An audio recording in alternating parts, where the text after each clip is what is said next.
Hi, and welcome to a small, medium, at large podcast.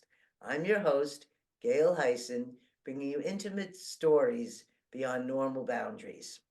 I want to tell you that I've been coming along here now. It's our third year. We've done over 70 shows. We've had all kinds of interesting guests. I want to thank all of you faithful people who've been there watching them all this time. I hope we've kept you interested. I have some more exciting new guests coming our way. I want to tell you a little bit about our guests today. And you know that we can find our show on YouTube, Spotify, Apple Podcast, Google Podcasts, and all other social media sites. I want to thank my children for helping me produce and post that on those sites.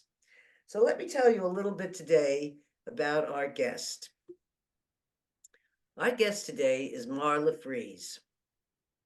Marla Fries is a transformational psychic medium known to audiences throughout the country with appearances on A&E, History Channel, Sci-Fi, TV Land, and Gaia's TV's Beyond Belief with George Norrie. She had her first bit in a movie, Lady Blue, where a then unknown Brad Pitt had to taunt her, tape her mouth shut with duct tape, and tie her up. She went on to bigger roles in TV and films such as Married with Children, Murphy Brown, Seinfeld, Lois and Clark, New Adventures of Superman, Diagnosis Murder, Mind Rage, North, and Everybody Loves Raymond, and many, many more. Marla's memoir, American Psychic, A Spiritual Journey from the Heartland to Hollywood, Heaven and Beyond, is the inspiring story of her journey from small town girl to successful TV and stage actress, then leaving that career after a dramatic life event set her psychic abilities on fire. Her book has been an Amazon bestseller and #1 new release in the ESP and mental and spiritual healing categories. Marla has been traveling across the country and international with book signings and her interactive group audience presentations, Messages of Love with Marla, where she works with audience members offering divine insight about any aspect of their lives and messages from deceased loved ones. The testimonials on her website are filled with amazing healings and connections from the people she has helped. Marla's appearances in larger stage venues have taken her all over to Los Angeles, Malibu, New York City, Beverly Hills, UCLA, the Dreamland Festival in Nashville, Parnell Community Center in Auckland, New Zealand, the Lumley Castle in the United Kingdom, Omni Bedford Springs Resort and Spa, the Paramount Copley Theater Chicago, Vitelli's Nightclub Los Angeles, Conversations with Weagle at the Wilmette Theater in Illinois, the Cumberland Theater and Flourish Counseling and Wellness Center in the Washington, D.C. area. Most recently, she has participated in YouTube teleconferences, discussion panels, and the International Cultural Connection Tour with physicist, author, and consciousness expert Tom Campbell, sharing the science behind Marla's work, making the paranormal normal. Marla is a popular international radio guest on George Norrie's Coast to Coast AM, Lisa Gar's Aware Show, Green Planet FM, and dozens of podcasts, including The Path 11, New Thinking Aloud with parapsychologist Jeffrey Mishlove, 360's Karma, Live, Love, Thrive Show, and the Christine Upchurch Show, The Vibration of Change. Marla has gained a global audience as the psychic medium expert co-host for UnknownCountry.com's Dreamland, where she interviewed scientific, paranormal, and spiritual authors for 10 years between 2007 and 2017. Let's welcome Marla Fries here today. Hi, Marla. Gail, I'm Hey. so excited. This is amazing. This is how intuitive and connected we are. I have been dreaming about Brad Pitt, and you decided to talk about one of my television shows, but it was Johnny Depp. But I Oh, love the fact that you sorry. replaced, I love the fact that you replaced Brad Pitt with Johnny Depp. I mean, I rolled around in the back of a van, tied up with duct tape on my mouth. Well, they're both gorgeous hugs, whichever one you got. My first television show before Johnny was even a star. Oh my God, so crazy. I well, so what were you dreaming about him about? Well, I don't know. Who knows? I actually stood in the rain with Brad once on at Warner Brothers. He's quite tall. Oh, Yeah, we stood under an umbrella waiting for the van to come get us. But well, audience Johnny Depp, sorry, my error.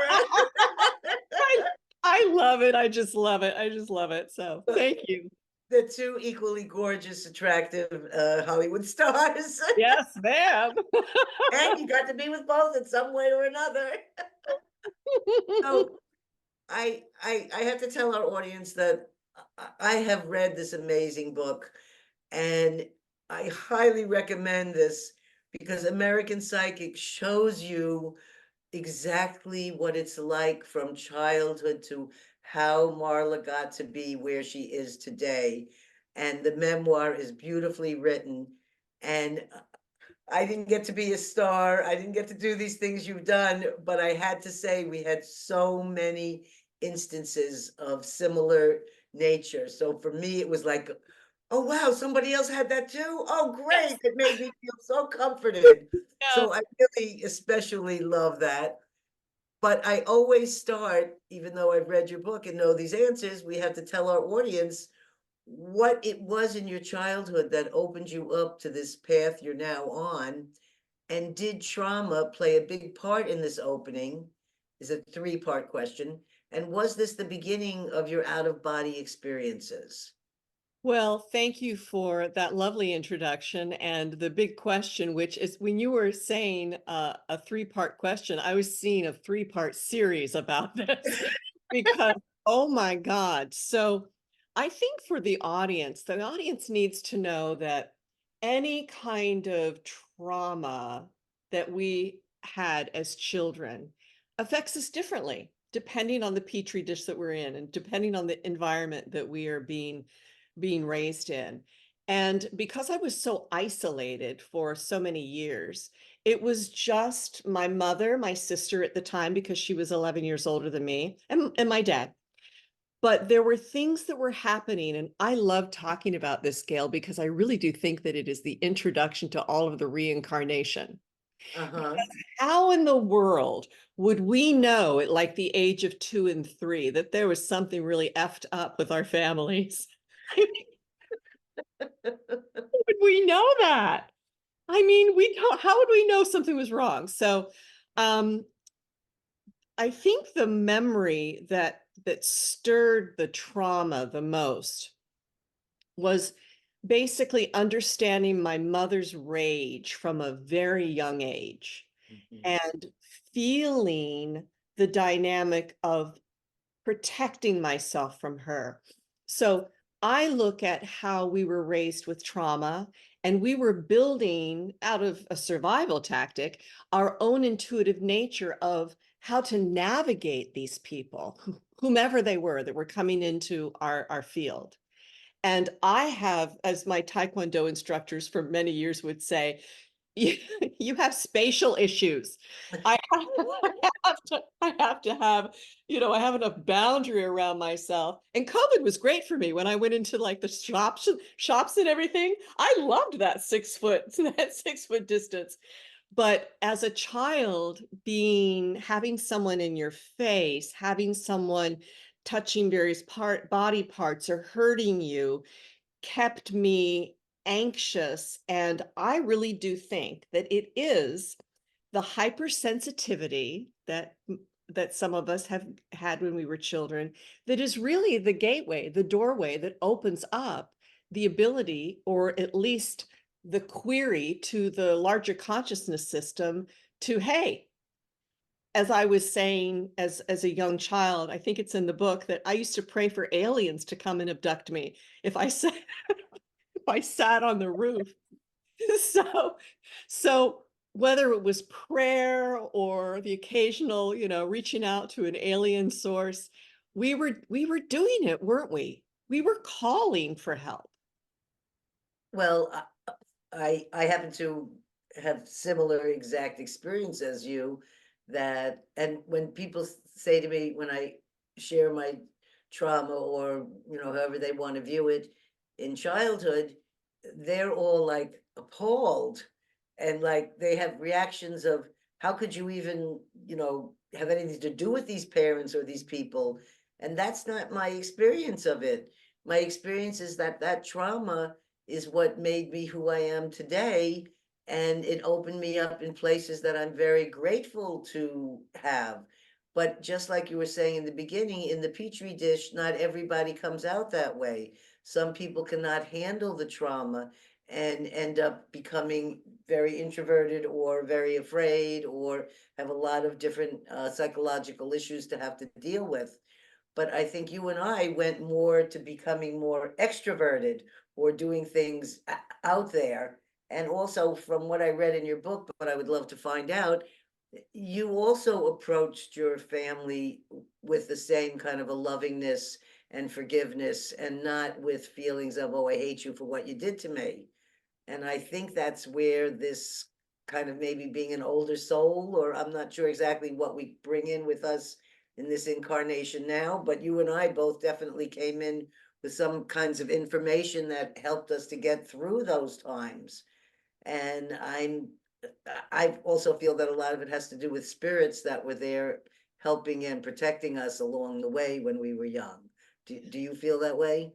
Well, I'd like to say that I had those kind of encounters with spirit, but I really didn't until the mid 90s, when Mm. this sort of mediumship downloads started happening. But I do want to go back to the childhood part of, I remember the first time I really left my body. I'd been searching for safety. I could, what my mother did to me, which is I talk a little bit about it, about being in the bathroom, and how she was scrubbing me to keep me clean in the way that she needed me to do that. But in that process, I would look at the wallpaper and I would leave my body and go up through the ceiling out into the neighborhood, looking into the amber windows of families. Like, and I knew some of those people, and I wanted to be with them. I was looking for safety. Mhm. So that was the impetus for leaving the body. And who knew years later it would be the accessibility that we would have as natural remote viewers, not just controlled remote viewing, but to be able to send our consciousness any place that we really wanted. Or, like a dead person often does with us, puts us in the middle of like a living room, or a field where I can find a dead body, or something like that, where boom, just like that, we have somehow that pathway was created. And it's something that I feel with you and I is sort of a natural thing. It's Yeah. not a trained or taught thing. It might be honed by doing different exercises and things, but it's something we actually came in with, that was here in as part of us. And it's just been part of life, understanding that and knowing what that part is. I was just talking with Ed May um, at a party on Sunday, and he was saying that I tried to explain to people, he said that it's not that everyone isn't psychic. Everyone is psychic. Everyone has the abilities to be psychic, he said. But no matter how much training and how much work that you can do, you will never necessarily be as qualified of a psychic as someone like an Ingo Swann, or people who are these highly accomplished psychics. He said, but it doesn't mean that you can't play piano. Of course you can play piano, but no matter how many lessons you take, you will not necessarily become a Mozart. So I feel like people should always be open and relaxed in themselves, that of course you have psychic abilities in yourselves. Not everyone can be Marla Freeze, but that doesn't mean that you can't have a lot of other You don't want to do that, but But along those same lines, I mean, you kind of joke about me being a star. I was fairly successful in television, and I'm really grateful for that. And I came in with a certain um, precociousness, but I did have some talents. But it was literally the need that my body had to express the emotion that I was being held down to express because I could not be authentic with my emotions. So, when you sit around the television set, we only had two stations, until I was in high school, and then we got, Channel 7, but we were focused on the television set. And I saw that my mother loved the TV, and I thought, "Oh my God, this is how I'm going to survive. I'm going to get into that TV." And here I'm just going to turn Wow. this around on you because your experience with the indigenous people is very much like my experience playing characters. You literally went into the people that were authentic. I was looking for the people on the television set.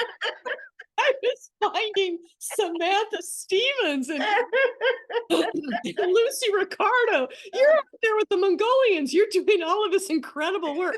And I'm just begging to get out of there so that I could find my own experience. I resonate with Samantha and Lucy tremendously. Uh, and you got to be in Hollywood where you could have run into any of them. Well, I am friends with Lucille Ball's daughter, Lucille Ah, Bill, but the dynamic of how we needed to get where we needed to go, excuse me, it truly was the way that I saved myself with my mother. Because when I was first in kindergarten singing on top of Old Smoky, and I saw my mother's face lit with joy, I'm like, "Oh my God, this is it. This is how I'm going to do it so she doesn't hurt me anymore."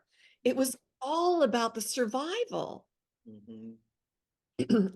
And don't you find that if you're in some kind of a situation that can be some which way or that you're not sure which is going to go, I immediately go into survivor mode. It's like an automatic thing. And whether it's a car problem or a thing, I'm already figuring out how can we solve that problem. And Yeah. I think that you must have that same skill from the beginning of wanting to survive through craziness that was around us that we didn't understand why it was going on from the people that were the models of the people who were loving us. Well, it's a little disturbing that at our age we have to think about this in a global way, or we have to think about this going into Costco or someplace like that, where the idea of, I was raised with guns, so I know the power of what's in someone's hand and what that can do to the spirit of a person that needs power. Growing up in the woodlands of Pennsylvania, we could kill our dinner with our car, but most people chose guns. So, I had a lot of squirrel karma to overcome, which I did, living in Urbania of Los Angeles, feeding the ones that would come to me. But the survival tactic, and I'm really recognizing this. I'm going to go there just for a second, but what's happening in our country, be it the people who feel disenfranchised or anybody that has gone down the road of needing to medicate because of the pain.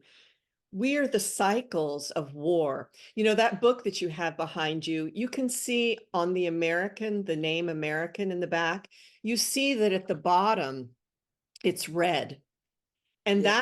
that to me is the blood that is spilled in our country for the enlightenment of the upper part of America, which is the blue consciousness part. And you and I have been on this consciousness quest for a long time. But I think of the patterns of connection that we now need, that we were tested by with COVID, because what else is consciousness about? And what was COVID about? Caring about others, looking and finding a way to lower our entropy and be love on some level. But I feel that the patterns of connection are getting wiped out because of the patterns of protection that you just mentioned a few minutes ago, where we, knowing who we are, we can help people get out of, as we would say back in the 40s or the 50s or the 60s, I want someone that can help me get out of Germany. Mhm. Now it's, I want somebody who helped me get out of Ukraine, or whatever.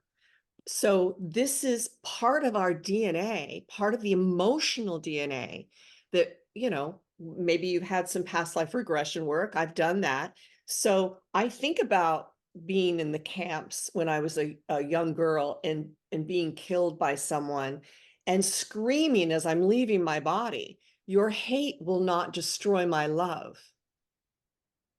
Beautiful. So you and I are here bringing in what we know, what we've experienced, what we learned, and you're turning it around. And I do my very best when I talk on podcasts to explain this, but you found a way to do it in a centralized way to give voice for other people, and that's the key. And I think that in teaching the way that we can teach other people, that's what we're doing. Giving people the opportunity, which I think is one of the most important things in the world. People's confidence really comes from their connection to source. Mhm. And it's not, it doesn't, I mean, it can be an organized religion.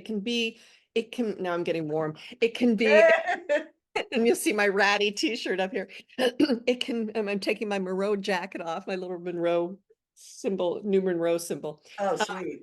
yeah, but the dynamic of it is we are we're doing the best we can with what we've got.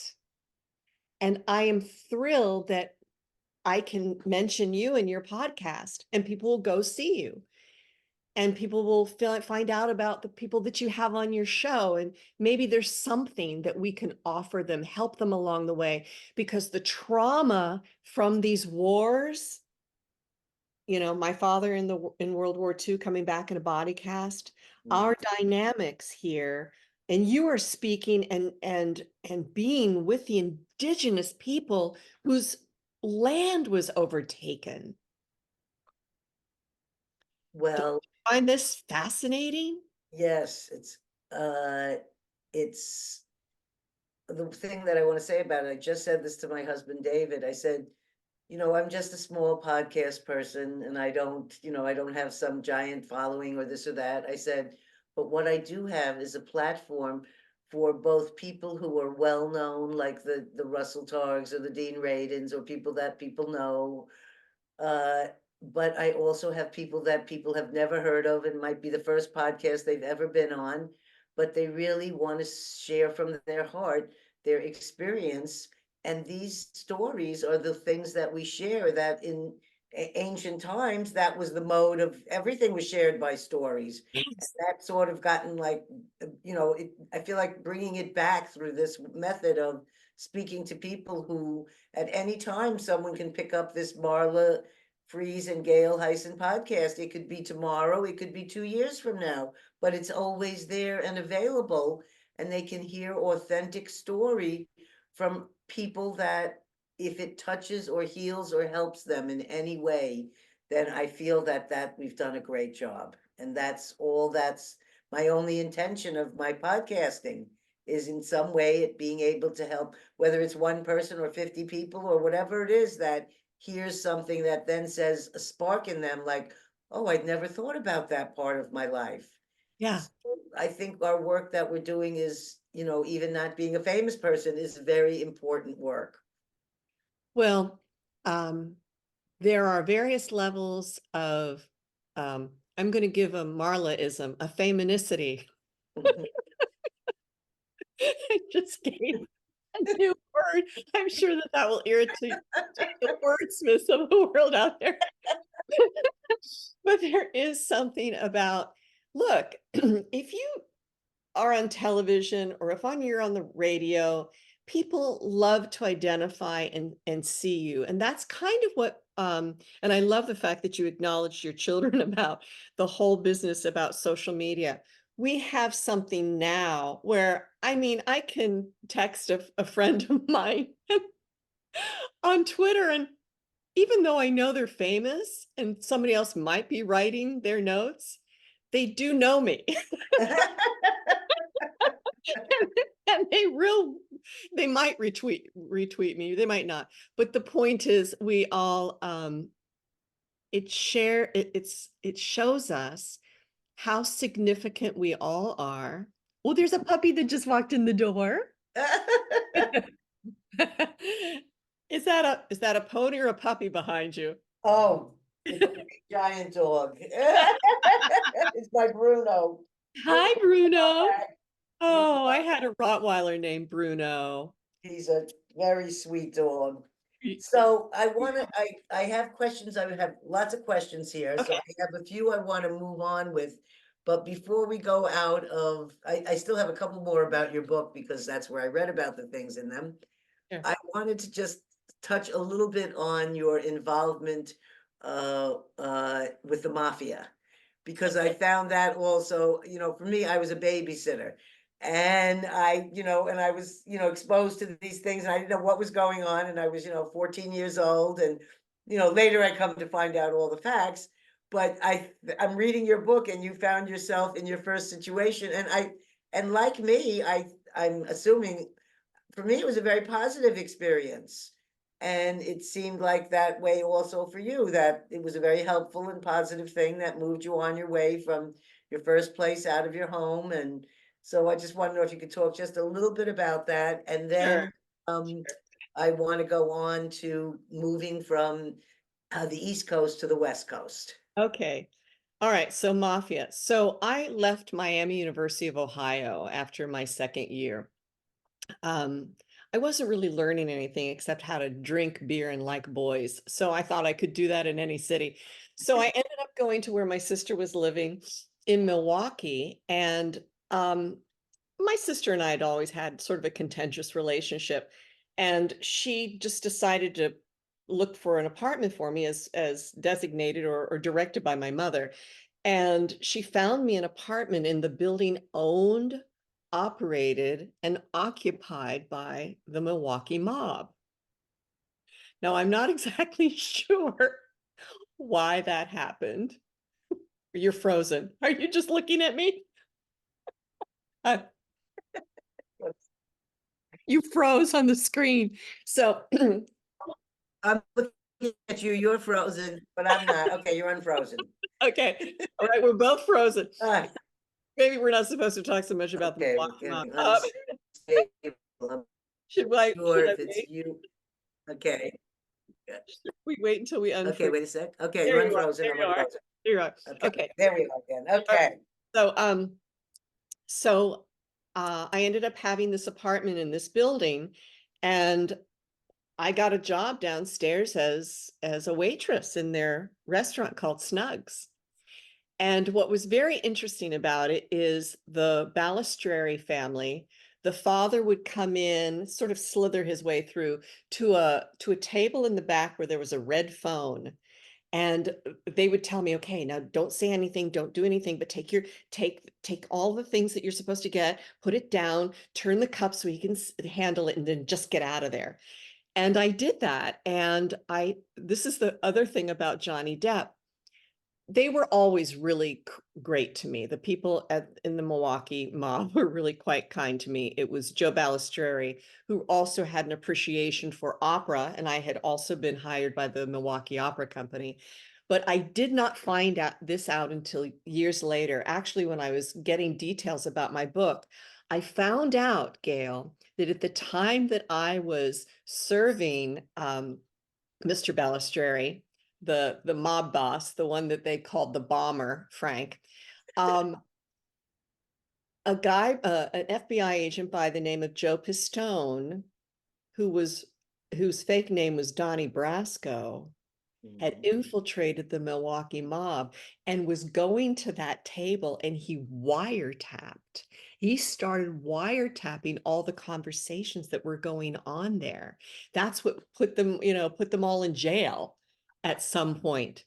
But it was basically Johnny Depp, who ended up playing Donnie Brasco in the movie or not Donnie Brasco. He was Joe Pistone playing Donnie Brasco in the movie Donnie Brasco. How weird is that? I loved that movie. Strange, what a Several strange movies. cycle. It was such a strange circle of information. That was back in 1978. And yeah, they were kind. And, you know, Joe, one of the sons of Frank, just loved the opera. So that was pretty interesting. And I would get him good tickets. But I I I had an epiphany one night when there was a man waiting outside of my building that I lived in. And he got into the elevator with me and he had all of these questions about Joe Balistreri. And he was like, do you know what he does? You know, da da da da da da da da da. Da. And I just said, I used to work for him. I don't. And I heard the way that I hear things, it's time to move. So I moved to Chicago. So now there was a pivotal point. I'm not sure if it had to do with the seashell food poisoning, um, and the $11,000. But I was wondering if you could tell that story that brings you to, and you're still in California today, right? Yes, I am. So, I'm actually still in the same area that I moved to in 1988. Yeah, I had done just to back up, I started doing a lot of theater and I was working a lot in Chicago. So I moved from Milwaukee to Chicago, got a job at the Cleveland Playhouse, which was one of the greatest repertory theaters in the country. Very fortunate. It was really my claim to fame. It was my moment, that Schwab's store thing, when somebody finds you and they put you in a show. That's what happened. I was on a train and Jim Cordy, who eventually became the art director, or the artistic director of the Paramount Theater, basically put me in my first show in Cleveland. So getting out of that and recognizing that I had some other drive, I came back to Chicago from being at the at at the at the Cleveland Playhouse. I'm just trying to think of how this all went down. So I decided to go out and celebrate it with a girlfriend of mine at a restaurant in Chicago, and I ate something that night. It was called a seafood pan roast. And what happened is, within 2 bites of that, I ended up in the bathroom. I ended up in a cab and went to a hospital. I had what they call paralytic seafood poisoning. mm, And I ended up being in the hospital for probably 3 days. Had I eaten more, I could have died. But in that time, I thought, how am I going to handle this? I wanted to call the restaurant and tell them about this so that other people wouldn't get sick. So when I called them, they wanted to send me tickets or gift certificates to come back and eat more food. And get sick again. I decided to sue them. So, um, I missed work. It was a terrible experience. The cops had to come and take me out of my apartment and carry me across the street to the, to to the hospital itself. But the dynamic was, I sued them, and the judge said to me, I think it's time that you pursue your acting career and go to Los Angeles. And I said, that's a great idea. He said, is $11,000 enough for you? And I said, sure, why not? And that's what the judge did. He awarded me $11,000 from being sick. And That, I drove across the country to Los Angeles. well, no, to me, that's a perfect example of how, when we look at the things from above, that's how I always feel like I'm watching a movie or I'm Yeah, looking yeah. above, and we think, oh, how horrible, this food poisoning. Well, it was really the ticket to California to change What? your life and path. If we What? don't judge the thing that we think of as so negative and horrible, which of course being in a hospital and throwing up and being sick is, Yeah, and the possibility of dying, yeah, we yeah. think, So well, what? yeah, right. When we then see, though, and look at the big picture, that was a really important moment that changed the course of your life. And that is, I think, the trauma drama transformation. Oh, I like that trauma transformation. Oh, that's Yeah, great. because I really do think that we all have trauma in our lives, we all have drama, and however that comes in, if we can survive it, it is quite the teaching tool, and here we are. Yes, and that's that old saying, if it doesn't kill you, it makes you stronger. And I think both you and I are walking testaments to that. Yeah, yes. Now, I know that you have a couple of questions for me, but I really want to know from you how, at this point in time and at our age, and we're in our golden years, sort of, or at least the golden light is beginning to shimmer. How how do you feel about how we need to walk in this world right now because of the challenges that we find ourselves in? Well, you'll have to have me on one of your guests and one of your interview shows. I know. I'm not doing any shows. But You know what? no, so We'll I'll do a let you show and interview I'll me flip here. it. Yeah, I'll Okay. flip it. I'll flip it. Yeah. I really So think I'd love to know that though. the way that I'm feeling lately, first of all, COVID hit me very in a very odd way because I'm always with people all the time. And I've lived in my house for 47 years and I've constantly entertained here. And I have two guest rooms that have constantly been filled for all these years. I didn't have as many when my children were here, but I still had as much company.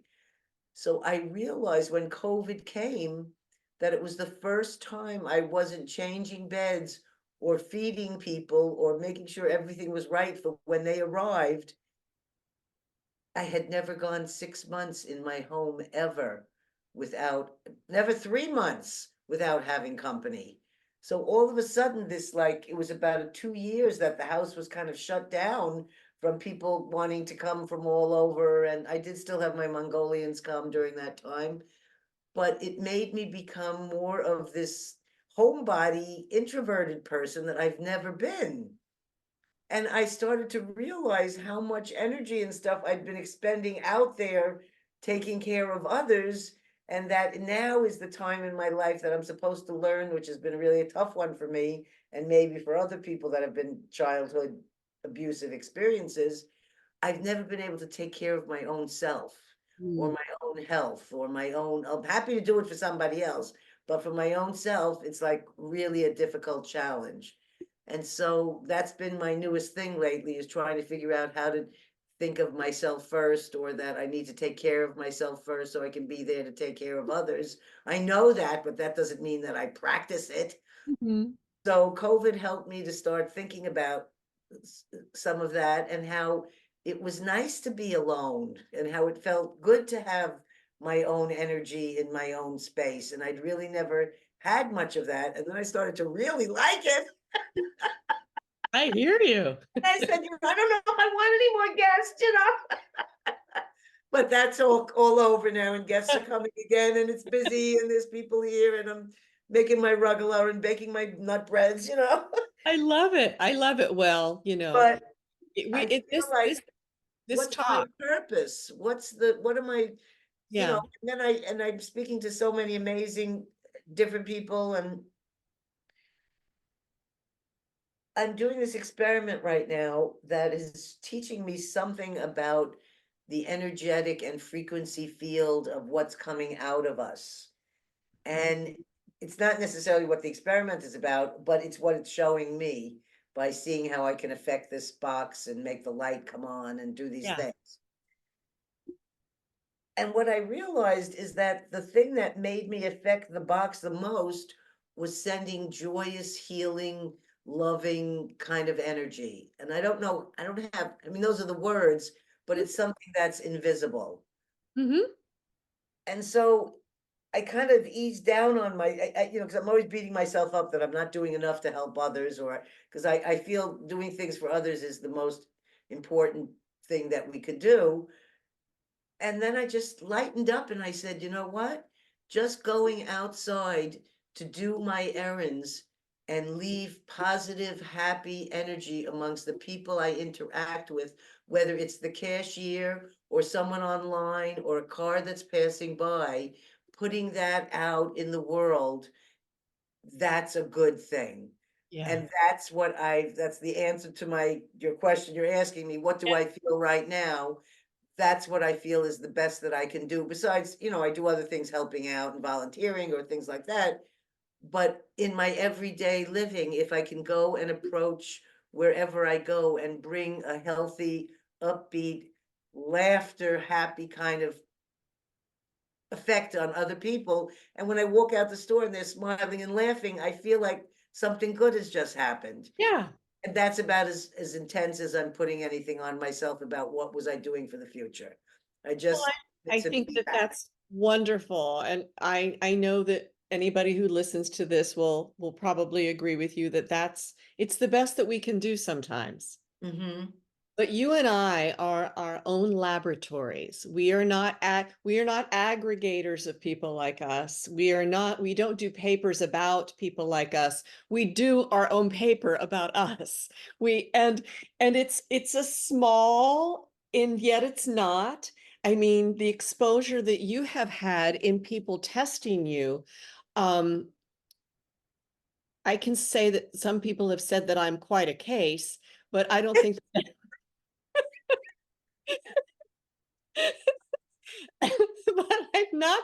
I've not been jacked up with the things on my head the way that I thought I might do. But I we are a daily experience of taking non-physical matter reality, Mm-hmm. hearing it, seeing it, feeling it, and verbalizing it to and writing it down to make it physical matter reality. We are taking the information, if this is an information system, if this is, if it's scientifically, if we do look at this as an information system, we are the beacons, I'd like to say, of hope, giving the system the opportunity to, as my intention always is, to bring in information for everybody's highest good. Mm-hmm.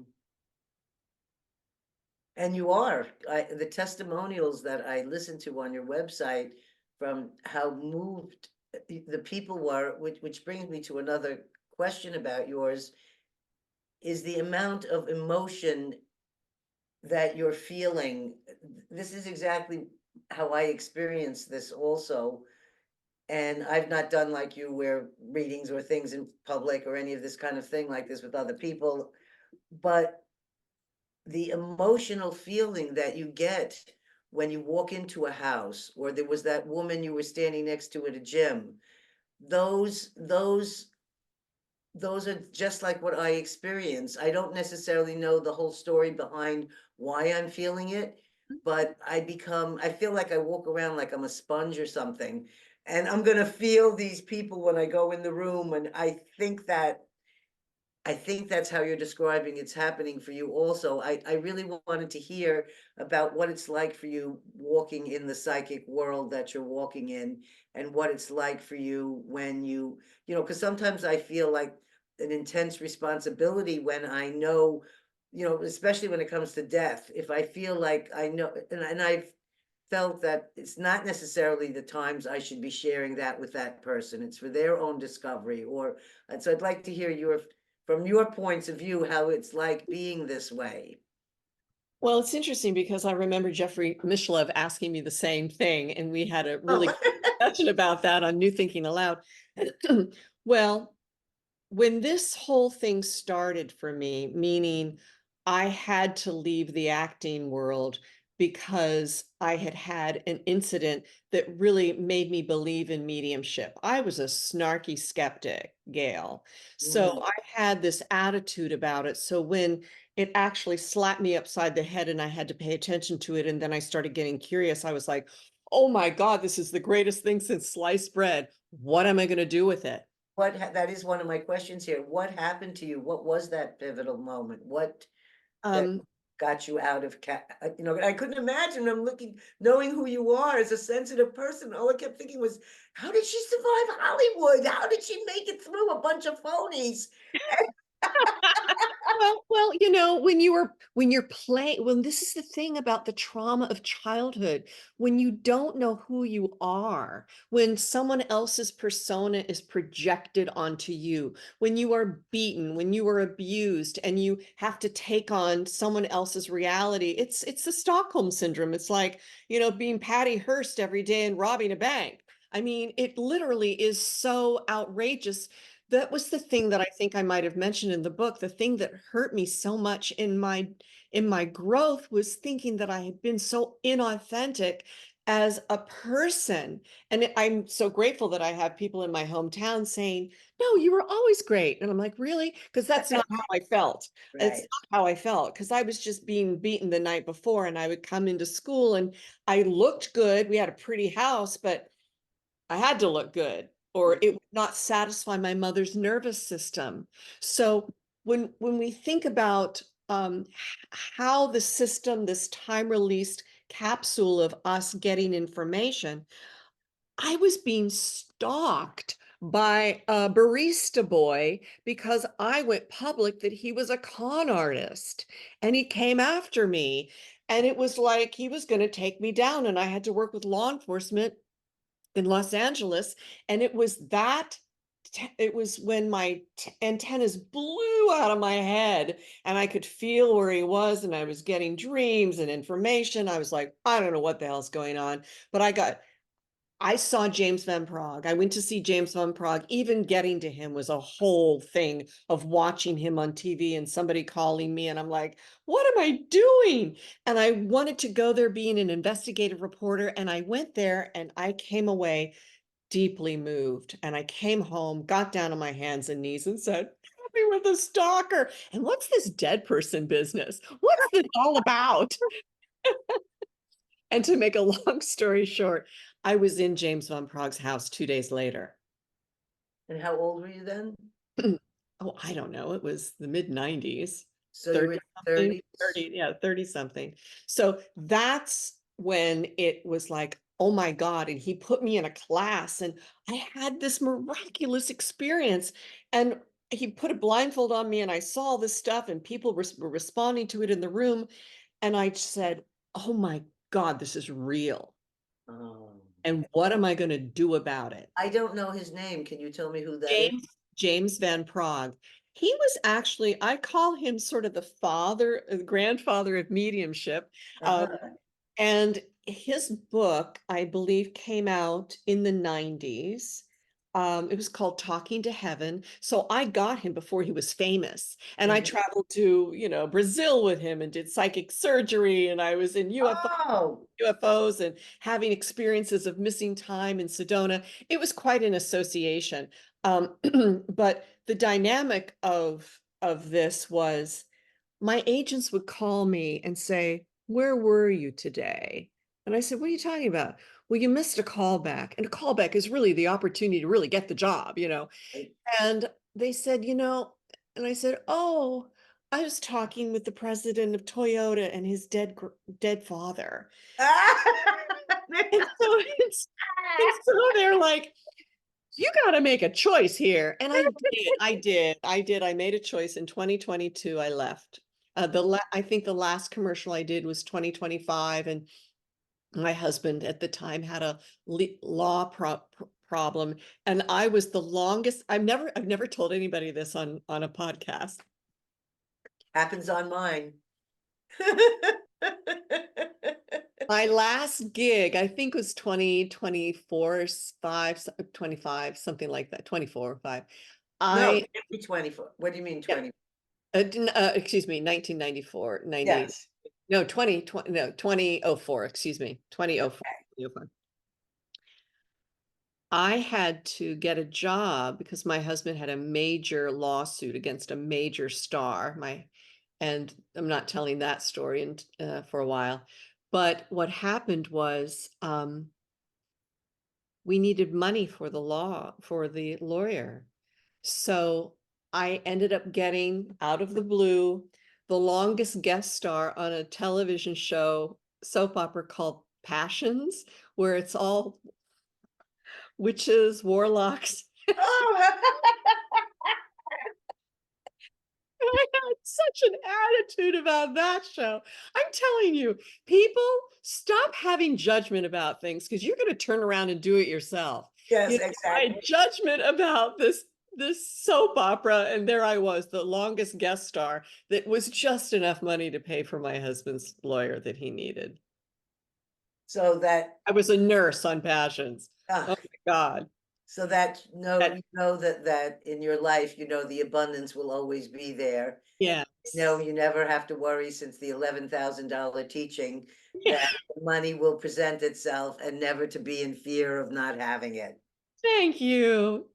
Namaste. So, Uh-huh. so then you decided to leave this experience opened up to you a whole nother world and you started and you went really head on into it doing all Yeah. these things, Yeah. psychic surgery. Did you go to the Philippines or the Brazil for that? I went to Brazil for that, to a place called Lar de Frei Louis, which was outside of Rio. It was not John of God.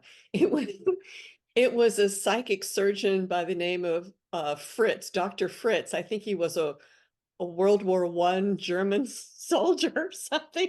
Something.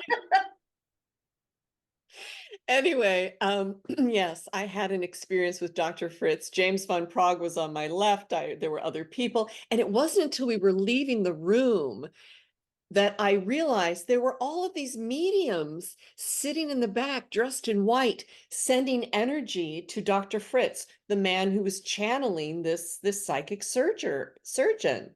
It was remarkable.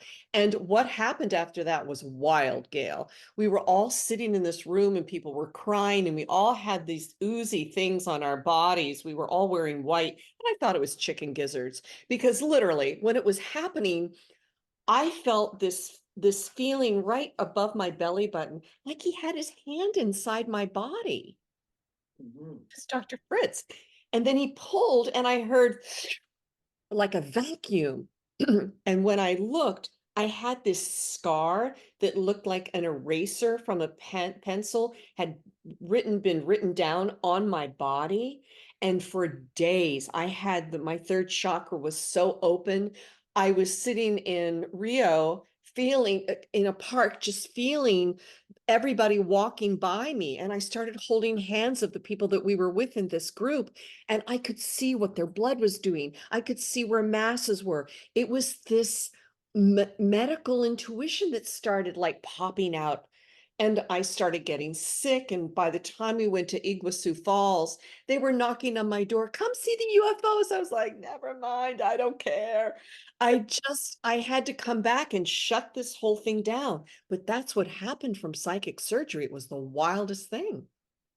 So did you feel it affected you in a positive way then? Well, yes, but it was, I mean, this third chakra area was literally lit on fire. And I could just, it was, just imagine, I mean, and there are people out there now, just imagine, people, that all of a sudden you can hold somebody's hand and feel their blood pumping, feel what's wrong inside their bodies. And then all of a sudden you're sitting there having dinner with a friend, and the waiter walks by and you know that they have pancreatic cancer. What the hell? So, excuse me, that's exactly what that experience opened up. And oh my God, we were all out of control on that trip. Just people Uh, were head things, all sorts of things going on. And so I want to bring us up to a little bit of current now, that from all of these experiences now, you're not doing the Hollywood scene anymore in that way. But what you are doing is something about doing one-on-ones and group work with people in the psychic field. And I read something about here that some of the things you did, and I was wondering if this was a branch off, was something called Landmark. You said that you had done Oh, some, that was back in the training days when I was working as an actress. I was doing a lot of therapy. When you finally figure out that you need help and you start going to therapists right, yes. for the trauma. Yes, I worked with a man called Breck Costin and Associates who took Landmark and LifeSpring and all of these and combined EST and all of that together. So I had 18 years of life coaching, 30 some years of these therapeutic studies. And it's all of that seems to help how I interact with people. But I want to get back to what you just asked about regarding how I'm working. It's really interesting, having been working with Tom Campbell for the last 14 years, who is basically sharing his model that this is a virtual reality, which basically makes consciousness fundamental. I am interacting with left brain people, teaching them how to access information because Oh, they're a little, they're not as right-brained as we are. So I'm massaging some of this with them. I've done it in a large group setting. I was just down in Huntsville, Alabama with Tom Campbell and a group of people, teaching people how to feel. One of the things that we've done as remote viewers is those envelopes where the photos feedback site happens to be in sometime, we can actually hold that and feel the photo feedback. We can feel the information. So I did an exercise or a gallery, not reading, but a speaking engagement where I was teaching people to feel, which is one of the things that left brain people seem to have a problem doing. or So being physical and hugging. hugging, yes, which is what they really Teaching are. science, I teach scientists how to hug. Oh my God, I love that. I'm telling Well, you, they don't freeze up as much as when I started hugging them 20 years ago. But when I hug them now, they're much more, they fall into it much better now. I well, won't mention any names. Well, I kind of know some of them, but I do love this. And we should take our show on the road because you can be hugging people in the back and I'll just be saying, okay, let's try it. Let's try an experiment here. But I'm also helping them understand the information. Yes. This is the thing that freaks people out. They have this idea of being psychic and they're like, oh, I don't want to see this. I don't want to do that. Well, the point is, these scientists are actually getting downloads. They're actually feeling this information, but they don't want to admit it. How many remote viewers don't want to admit that they're psychic? Hello. The the whole fundamental part about the psychic functioning is understanding that the information is available. So I studied matrix energetics too. Did you know anything about matrix energetics, which is feeling the field and bringing information in? So I'm literally teaching left brain people how, by virtue of whether I work with them for a couple of weeks online or I get them in a group, to feel the information, get the understanding that it's not just words in the information, it is emotion, as you well know. Mhm. It is packed with all sorts of things in it, and how to decipher that. Well, that's why I appreciated seeing you emotional, because some people say that emotion isn't part of any of this and that it's all, and that's not how it is for me. And that won't be, it will always involve emotion and feel, because if I have an experience, I feel it in my body, it maybe make me happy, it might make me, I feel, especially with in remote viewing and other things, sometimes I feel the target. Yes, that's That it. that's I don't see it necessarily, but Right. I feel it. And I had to laugh because, Werner Erhard, I was in the second class he ever taught in his life. And that's where I did medical diagnosis, but I was 15 years old. There you go. I did that for him for almost 2 years, volunteer in front of hundreds of people on stages in hotels. Amazing. And I got my own whatever experiences from it. But I'm just saying that's why I feel like if I had like a little chart of your, I just feel like somehow we ran into very similar Yeah. thing that helped us to be walking into who we are or coming out of the closet. I don't know what the right word is. Well, it's interesting that I really admire about what you have been able to do because of the trauma. You've been able to have a family, and David's been your partner for how many years now? Well, he's my second partner, Mhm. and that's 30 years. And I was with my first partner for 20 years. So that to me is quite an accomplishment because that ain't happening to me. Oh, That's not what my life looks like. uh, So, do you have any children? no.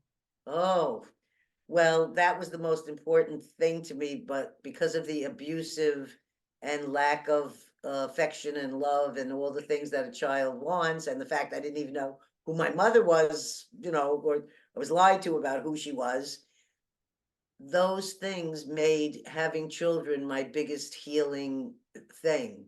So giving birth to them and bringing them into the world, I still look back on it as my happiest years, being busy schlepping them, going to schools, doing this, and having a child every decade. And I have three children from three different men. And, had I had a Huichol Indian baby, I would have hit every race having a child from. So I only have a child that's, part Asian, another part child that's part black, but I could have had a Native American too. I missed out. I But anyhow, love it. I mean, you are the United Nations. Look what you've done. my first husband used to call me the Rainbow Coalition. And the Well, thing that's is that we're all amazing. close. Yeah. That's the part that I feel is the beautiful thing, is that my husband and I had a beautiful divorce, not an ugly, horrible divorce. We grew up together and we needed to go on our ways. My husband David is someone I knew from when I was 10 years old. He was 10 years old. So somebody I hadn't seen in 20 years. And it's all because I just always say yes when somebody calls, or like my sister said, why would you want to see someone you haven't seen in 20 years? Of course, that's who I'd want to see. I mean, I just always say yes. Mm. And I've taken a lot of risks, and they all open up new doorways. But some people would be afraid. I went alone to the Huichol Indians at 10,000 feet elevation, 3 trips by myself. I wouldn't recommend it. But, for me, it worked. Yeah, it worked. So, and what I do admire so much about you is that you're helping all these people directly now, where they can contact you and they can speak to you about their dead father. Or I thought that was so fascinating when you were working with when you weren't working with her, you just approached a stranger at the gym, and it turned out she had never known her father, but you had messages for her from the man. If you did not do that, this woman would never know any of this. I Yeah. mean, the comfort that you must have brought to somebody that inside really didn't know that most important person of their life, their father. These are, I don't know what the word is. Help is beyond help. It's Well, something it very is. It is. beautiful. So this is how I look at the information system. I look at it, and Tom, Campbell has been calling it the larger consciousness system for some time. It doesn't Mhm. really matter, universal, whatever. But Tom and I have talked about these things where I have signed up to do this work. This is what I do. I love this more than anything. Yeah. Although I do love partnership and I love dogs and all of that, but my work is really the quintessential as gift and aspect of who I am.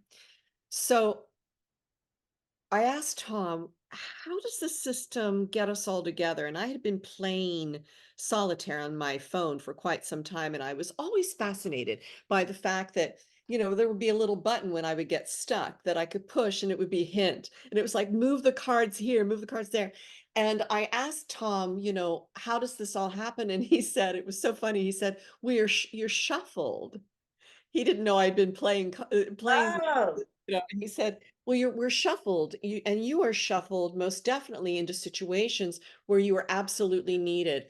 And there's one story, and I'm working on it right now because I'm working on another book, but just down the street is a Trader Joe's. And during the pandemic, right when the pandemic was hitting, I I was sitting in line and I thought, oh, I'll sit in the car, I'll just get in line. It was before the masks and everything. And there was this guy that really looked disheveled. And we just started talking. And like an auntie, I said, you know, you kind of look, kind of tired and worn out. What's going on?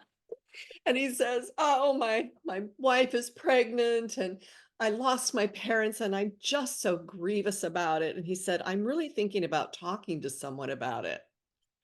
I said, and I thought to myself, "Well, here I am, Yeah. shuffled into this line." And I told him who I was and I told him what I do. And for 40 minutes, his mother talked right through me. It's as though I could feel her looking through my eyes, looking at him, giving her information. Both of them showed up. They talked about Ithaca, where they grew up, and the golf course. The kid had, and my friend, his name is Alec, had worked on the golf course. I mean, it was so amazing, and he felt so great, and he left me with this empowered aspect of himself and called me having read the book, and it was wonderful, and he was just so grateful. And then 5 months later, he called and he said, "Regina, the baby was born, and she's just extraordinary. But my wife has been diagnosed with the same lung cancer that my parents both died from." Mm. And so we spent a year and a half working with his wife in the best way, working with him, getting him prepared for this. And she died a couple years, 2 years ago, and his daughter is just exquisite, and we're dear friends. And I'm so happy to know you. I'm so happy to know you.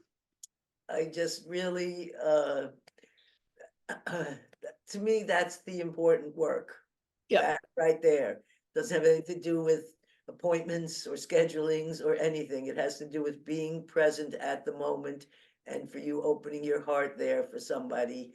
And I don't ever say these kind of things, but that's the same kind of my same approach also as well. And I would drop anything for that strange person in the store at that moment because they need to share and talk. And I would just be there. I just anyway, I feel that that's a beautiful thing, and it makes me just so happy to know that you're there. Very, very wonderful. Back at you. So now that I've kept tears rolling down my face, I think maybe I'm going to talk one question here that I actually asked you to write, which is you wrote, "What about our journey has brought us joy?"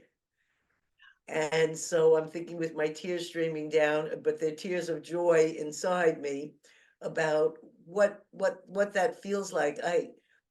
Uh, I wrote here that we're all on a journey here, and this podcast platform has allowed a space for anyone to reach out to, for us to reach out to there on so many social media platforms that we can share stories, books, research all over the world to other in minutes.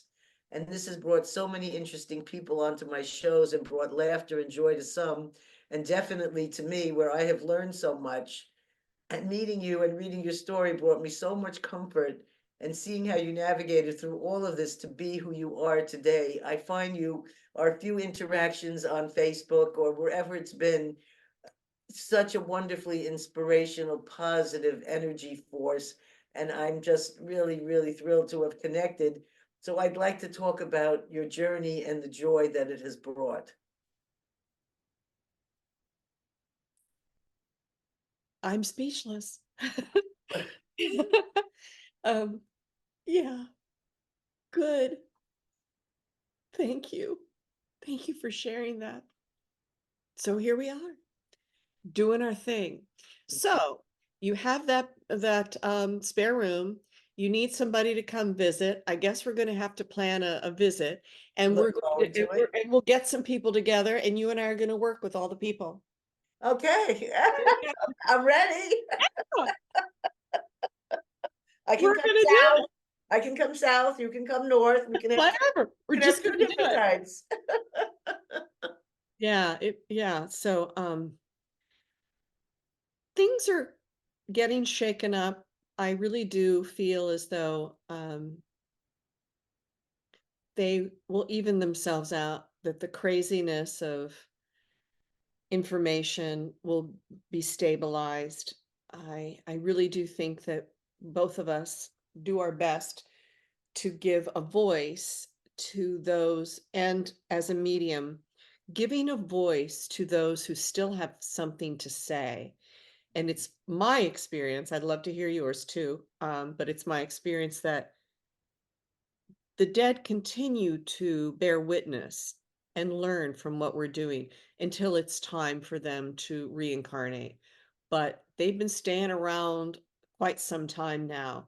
I've been communicating more with Civil War soldiers than I can't even tell you. It's just been the most bizarre dynamic of sitting with people, and then there's a Civil War connection and a soldier comes in to say something about various things. So I don't know how far this continues to go back, but we do it, I feel, to just keep the love moving forward.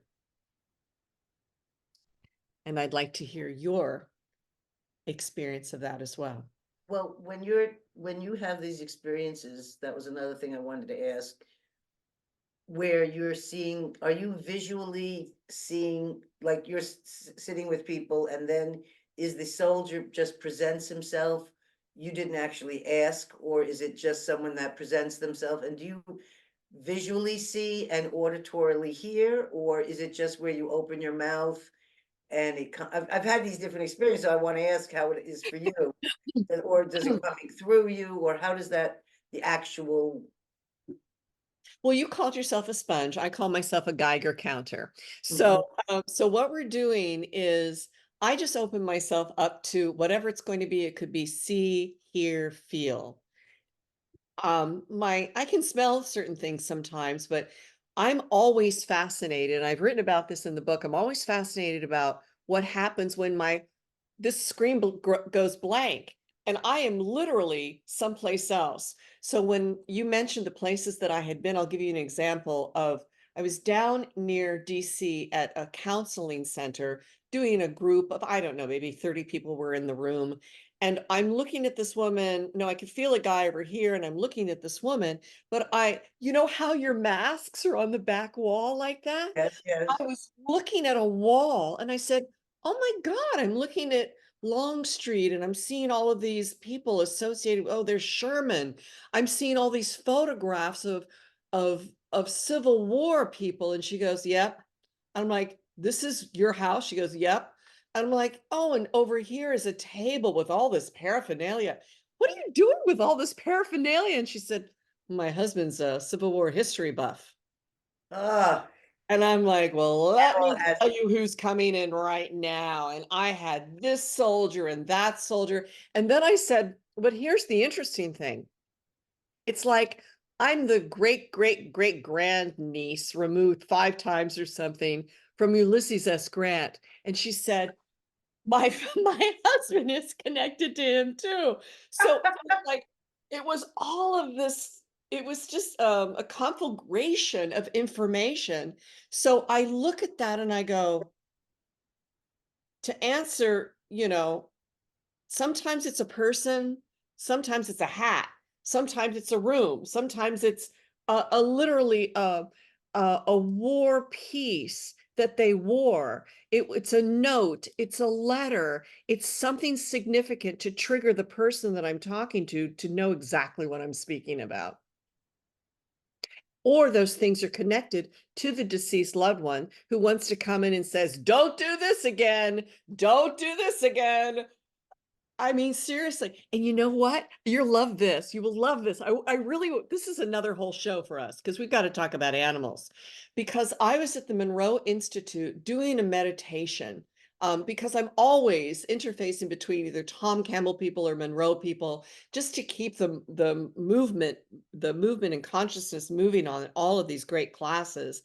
And I was in something called Lifeline, and which was about us being dead and going back and seeing things, or going into dead situations and assisting the dead instead of the dead coming to us and us working with the dead. I sat up and I was in a horse grave. I was a horse from the Civil War. And I'm like looking around going, damn, I am in this field. I'm a horse that's in this field. And of course, I took down all the information and we looked it up. And there was actually a place outside in Virginia where there were these horses that were buried. But I sat up, Gail, and I was one of the horses that was killed in the Civil War. I What the heck? I not only do I believe you, but I feel so comforted in knowing that, because I always say when people talk to me, I always say, "Oh, death is my specialty." That that's my line. I say, "Death is my specialty." Dead people come to me. I don't know why, Yes. and I didn't ask for this. Yes. And it's just so comforting that it's the same experience for me. Where for me, the strongest mode is auditory. I hear information.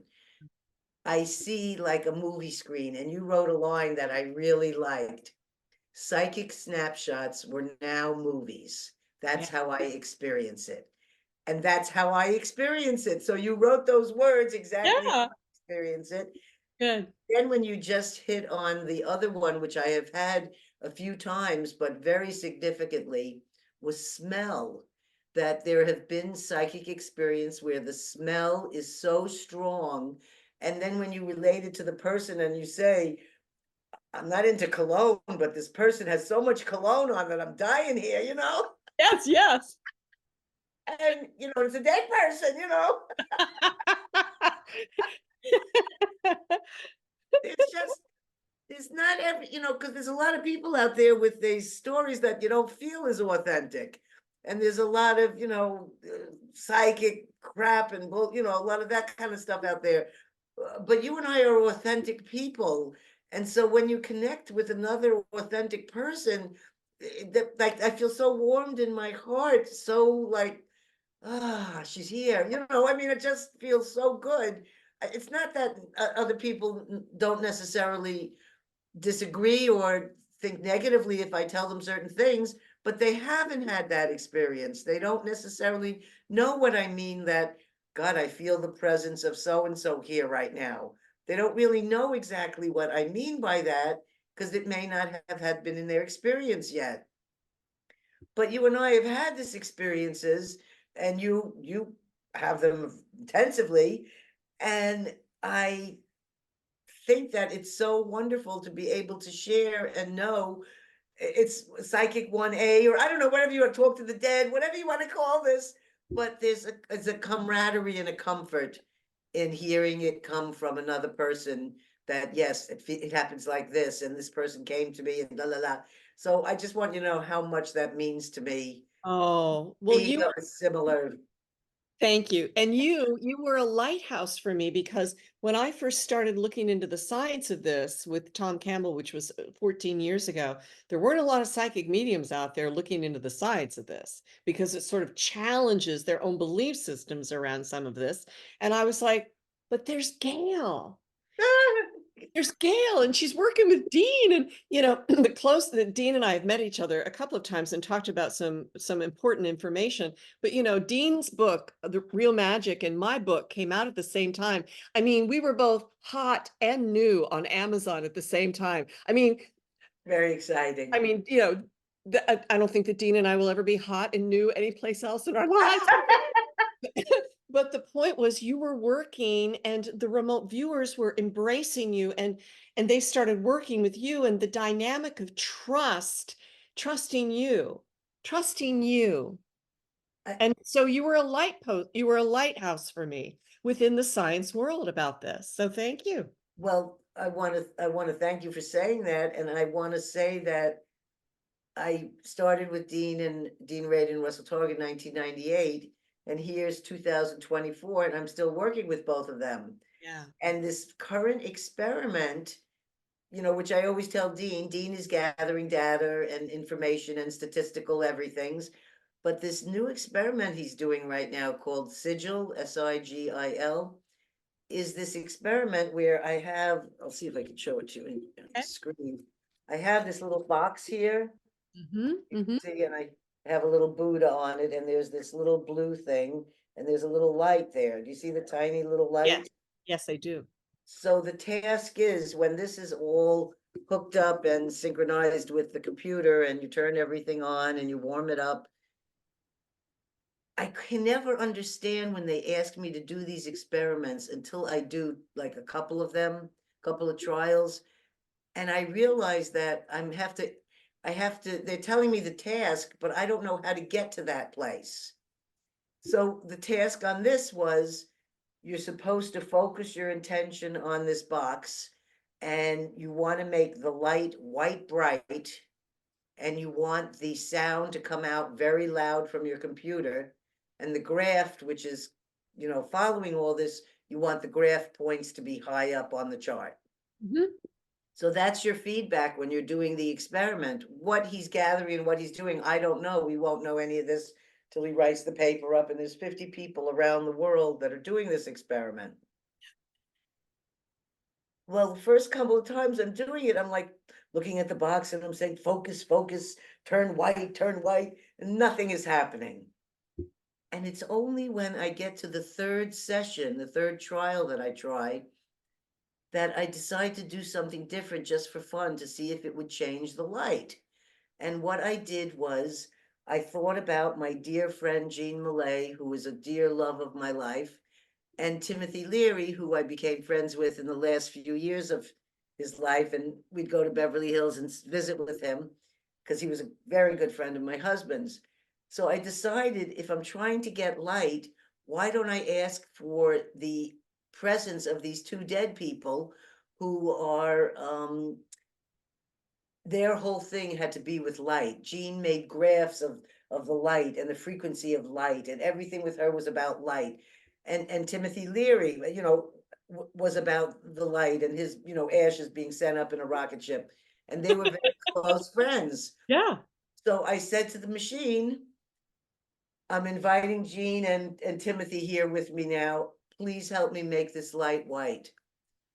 For the 20 minutes of the experiment, I couldn't do anything but bright white. I couldn't get anything but a loud sound. And so I just decided this is a trick. This must be some kind of trick. This can't really be real, right?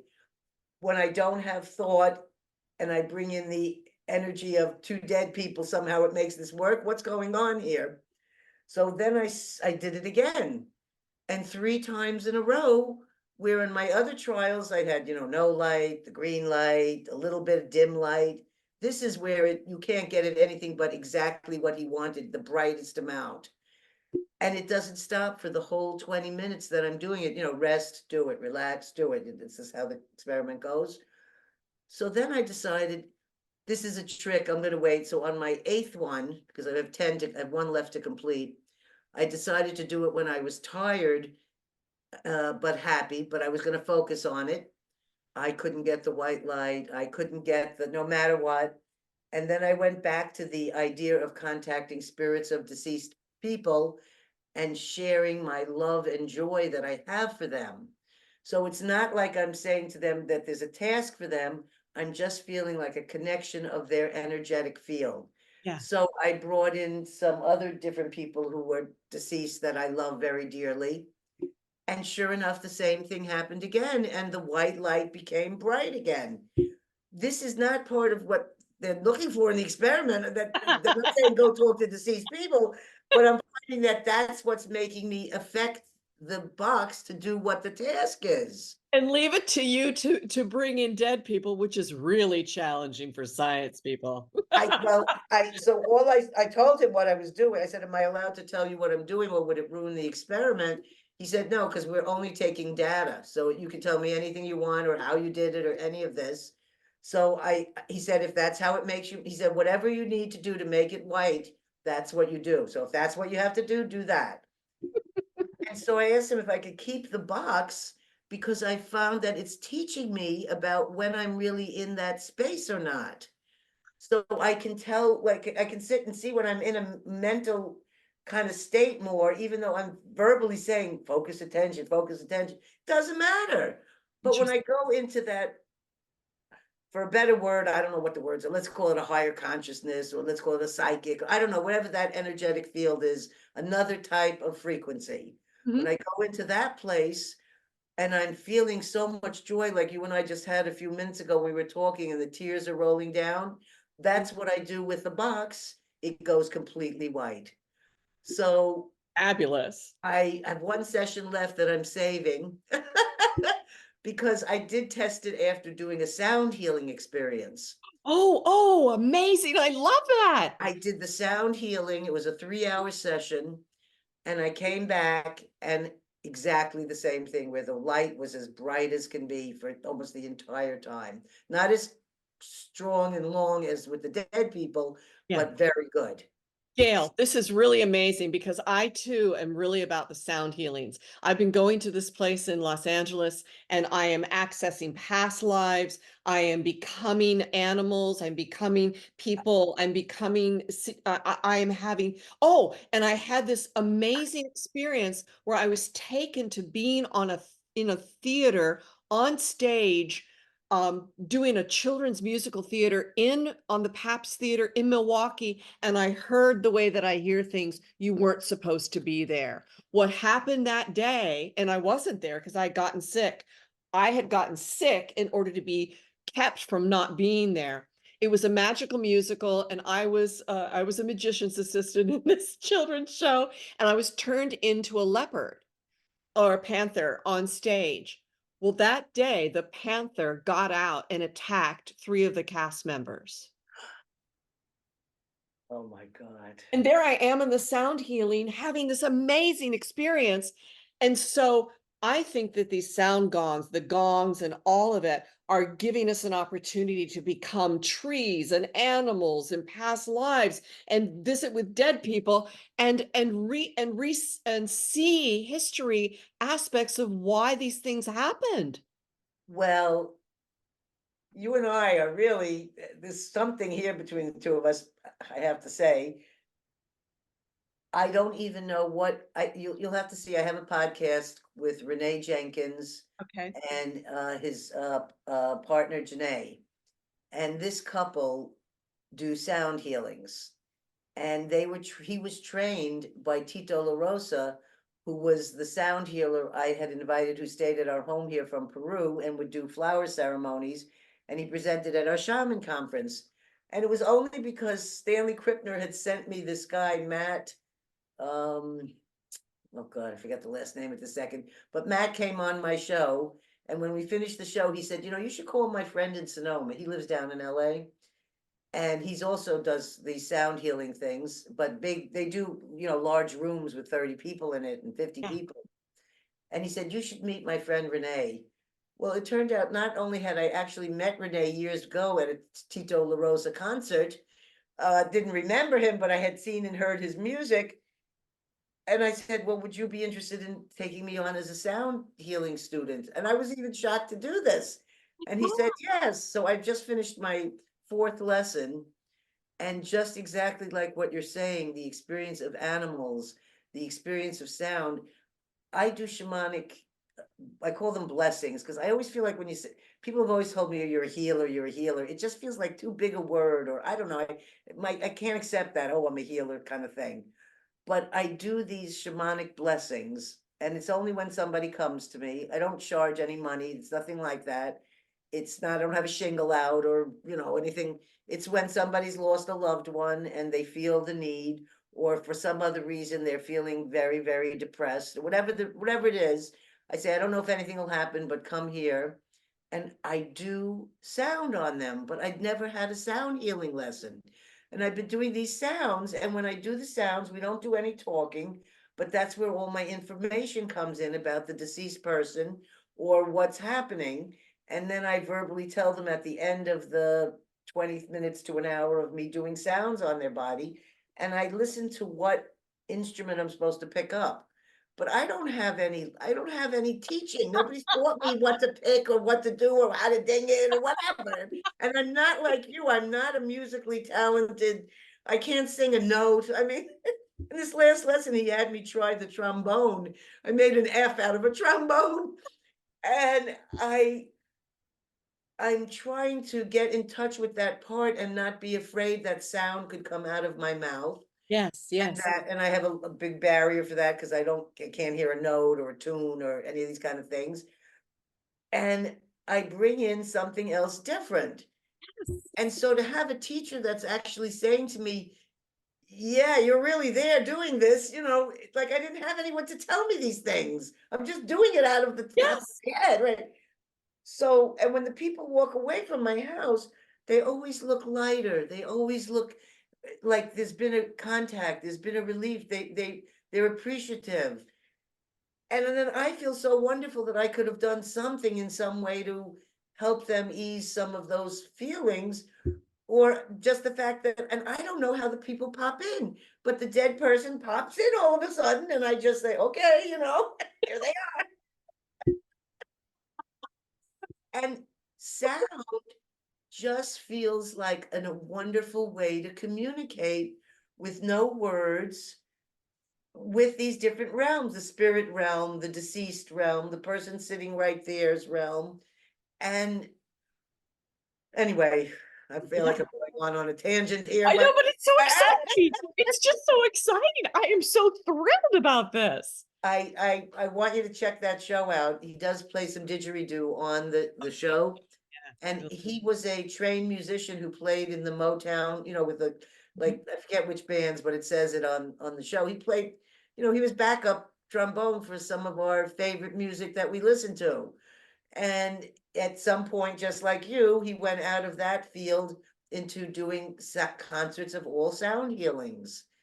And it's a phenomenal thing. It's becoming very popular. And I'm glad that we're talking about it for people who are just, there are only some people who are just learning about sound healings now. And it can transform you to such an out of body traveling place. You Mm. go to countries and scenery. Like all of a sudden, I was in a field of grass with him and his partner, and we were running around like little children, and we were Native Americans. And when I told him, their mouths dropped, because that's the example of exactly what they experienced in each other. Oh my God, that's Each other at the amazing. grassy field as two young children. And all of Yeah. a sudden I was joining them. So, I love yeah. it. I mean, it's so incredible. I'm so happy to hear that you are having similar experiences, because I just thought this was a little wackadoo. I don't know. I had been I've been using some lion's mane, and I was in there and I was becoming the mycelium or whatever that's called underneath the ground, and I'm like, uh, what I am, but I'm I'm sprouting. I take lion's mane every day. Okay.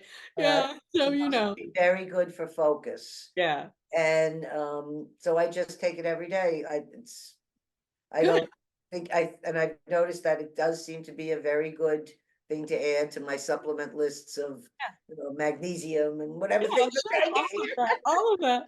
all Oh of my that. God, this is just so much fun. I'm just honored and delighted, and thank Well, we've coming on the amount of time that people are usually listening to shows, and so you. I like to come up now with, I feel like I've had such a nice time with you. Well, I guess we have to draw it to a close, and I wanted to know, I guess there was one other question I had about science. Uh, and I wanted to know what you thought of the paranormal research today. And I just wanted you to speak a little bit about the thought about paranormal is not paranormal, Yeah, it's and normal. any kind of closing statements you might want to share around that or not, or whichever. Sure. Well, I need to mention Chris Bledsoe. Chris Bledsoe wrote the book UFO of God, and I met Chris. Um, it'll be 2 years in June, when we were at the Monroe Institute doing the UAP, the first unidentified aerial phenomenon program. And it was just born out of Chris and Joe McMonagle and a couple of other people. And we had this experience of calling in, how Stephen Greer does CE5, calling in these energies. And Chris has been doing this work because of a very unique experience, and which he tells in his book UFO of God. And we were not having the same experience that he has in North Carolina, where these huge orbs are coming in over the water, and there's dozens of them on his Instagram account. And of course, the Bigelow people, the people that were at Skinwalker, have taken him to Skinwalker. He has no problems at Skinwalker. They have been filming him in intermittent places, and he is like how we would like to think of ourselves as being as loving and caring and conscientious of spirit in a very powerful way. But what happened when we were at Monroe is we were having great skies. It was in the end of May, beginning of June, and we were all really cold and we'd have to go inside. But one night, people were challenging Chris about his abilities. And he basically had to take a stand for himself and said, listen, I pray. My intention is to call them in so that we have an experience of consciousness. And this is basically how he operates. And the men that were challenging him apologized, they hugged, and I had just gone inside, so I'm telling you this a little bit from the background of what really happened. But apparently they had been filming this, and there was a flasher. They call it the Monroe flasher. You can look it up on YouTube.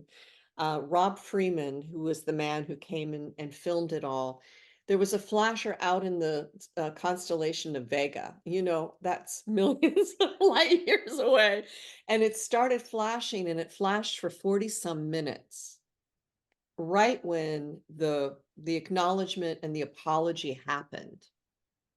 And we thought that that was very interesting, that it was being filmed at that time, that this was going on. So it's my experience that the paranormal or that consciousness is showing up in a paranormal, but it's really a normal experience, so that we can recognize that it's trying to get our attention. When people have dreams and they see their deceased loved ones, when people have an intuitive hit to move over into another lane to avoid a car that's coming, all of the things that we know is to be a part of our lives that is actually a normal existence, even though we do freak out sometimes and go, what the hell is that? This is what's happening in the world, and Chris Bledsoe is bringing it forward. And the book UFO of God is being made into a movie right now. But I look at the idea about what the paranormal is, and I really just think it is an opportunity to get us to focus, recognize that there's something more than this physical matter reality, and to start paying attention. I agree wholeheartedly. And if we think about indigenous people, they always lived that way. And that got lost in, of Yeah, course, taking them out of their homes and giving them other languages and taking everything away from their culture. But they knew how to live in harmony with nature. The Mongolian people, shamanism is their religion. It's the living there is honoring the sun and the sky and the land and the animals that provide them the food to live on. And here we've lost touch with so much of that in the um, advancements in ways that we live in the world that take us away from those places. And so I just agree with you a whole 100%. And I think that everyone should be able to understand that as a very simple thought about, you know, it seems paranormal to you now, but if this had been hundreds and hundreds of years ago, it would have been a normal way to telepathically communicate with each other. There were sure. no cell phones. People did it with telepathy. Hi. That's normal. Yeah. And we're still doing it. That's right. Thank you, Gail. Uh, Thank you. so thank you so much for being here. I'm looking forward to having another show with you where we can talk about animals. And I want to thank our listeners. I want to thank you for liking, subscribing, sharing, and being there with us to have wonderful guests that we can share with you. I want to thank my son Richard for producing the shows for me, and I want to thank my daughter Nancy for posting them for me and keeping me on top of everything. So here we are, 3 years, over 70 shows. Stick with us. We'll have more wonderful, exciting people like Marla. So have a great and wonderful day. And remember, share your stories because stories can heal.